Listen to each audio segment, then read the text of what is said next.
நாங்க எதுவும் பண்ண மாட்டோம். புதுசா ஒருத்தன் பண்ணிட்டானா பண்ணிட்டல தம்பி, ரைட்டு, இந்த பலனை நாங்க அனுபவிக்கிறோம், நீங்க ஓரமா போய் உட்காருங்க அப்படின்னா சரி ரைட்டு.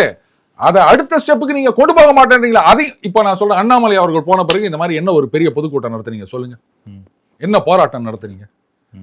ஒருத்தர் சொல்றாரு, பொண்டாட்டிய தெருவுல விட்டுட்டு ஊர் மேயறவெல்லாம் ஒரு பிரதமரா அப்படின்னு ஒருத்தன் கேக்குறான் டிவியில. இவங்க என்ன பண்ணாங்க? ட்வீட் போட்டாங்க. இதுக்கு கூட நீங்க ரியாக்ட் பண்ணலன்னு சொன்னா, இப்போ திமுகல பாருங்க, அவங்க சுதாரிச்சிட்டாங்க. பெரிய அடி, முதலமைச்சராக இருந்தவரே தோத்து போயிட்டாரு. ஆனாலும் எல்லாம் வெற்றி தோல்வி எல்லாம் வீரனோட வாழ்க்கையில ஜகஜம்பா அப்படின்னு சொல்லிட்டு கபால்னு களத்துல இறங்கி ராசா அவர்களுடைய இன்டர்வியூ பாருங்க. என்னமா அவரே சொல்வாரு, 2G கேஸ்ல நானே வாதாடி ஜட்ஜியே பாராட்டினார்னு சொல்லுவாரு. என்னமா பொழுதுன்னு அவர் பதில் கொடுக்கிறாரு. இங்க என்ன பண்றாங்க? சப்போர்ட் பண்ணிருக்கிறாங்க, சாமரம் வீசி கொண்டிருக்கின்றார்கள். 1 வருஷம் டைம் கொடுங்கன்னு இவங்க போய் அவங்களுக்கு டைம் கேட்டுக்கிறாங்க. அவரே 1 வருஷம் கேட்கல, நீங்க எங்க போய் கேட்டு? இது வேற துணைத் தலைவர் வேறையும். நீங்க எந்த கட்சியை வளர்க்குறீங்க?